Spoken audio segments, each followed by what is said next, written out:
बिहार में नई सरकार के गठन के साथ ही प्रशासनिक मशीनरी अचानक तेज हो गई। राज्य के कई जिलों में सड़क और सार्वजनिक जगहों पर किए गए अवैध अतिक्रमण के खिलाफ बड़े पैमाने पर अभियान शुरू हो गया है। समस्तीपुर से लेकर भागलपुर और लखीसराय तक बुलडोजर की कार्रवाई लगातार जारी है।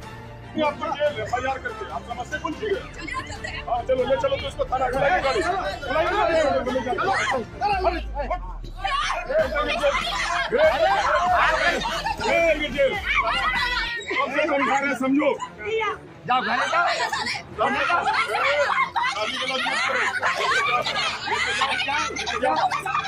जाओ लेके अंदर जाइए, लेके अंदर जाओ, लेके अंदर जाओ, लेके